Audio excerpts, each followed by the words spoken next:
Hello and welcome to the IG Daily Market Update for Thursday, the 11th of November 2010. On the open of the European markets this morning, the markets were mainly in the red, with the Spanish index being the worst hit on the back of renewed sovereign debt concerns. In the UK, the banking sector weighed down on the FTSE 100, with RBS down at about 4% and Barclays down at about 1.5% this morning. However, mining stocks pushed the FTSE 100 up into positive territory following a surge in commodity prices, notably copper, on the back of higher Chinese industrial production data. We've seen copper prices surge to a two-year high this morning, pushing up mining stocks such as Antofagasta, Kazakhmys and Xstrata, all up over 4.5% this morning, with Xstrata leading the FTSE 100 biggest gainers. Those companies also benefited from a Bank of America Merrill Lynch upgrade to buy. BT Group as well was up about 5% this morning after raising its full year forecasts following an increase in its Q2 operating profits, up about 2.6% due to an increase in its broadband customers.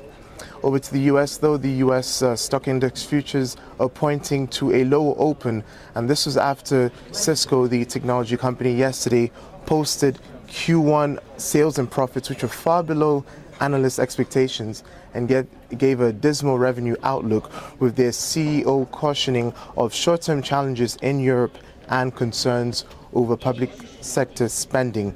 Other tech shares such as Microsoft, Intel and IBM were all down post-market following the Cisco report.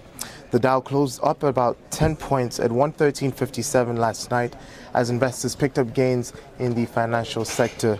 And we also seen energy stocks rise yesterday due to higher oil prices.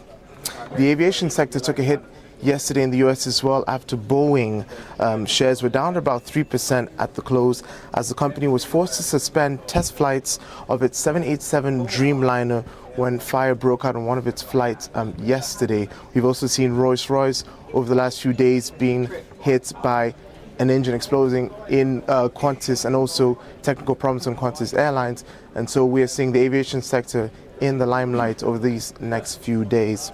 In terms of economic data, though, no major releases this afternoon, and all eyes turn to South Korea for the G20 meeting to see what comes of it.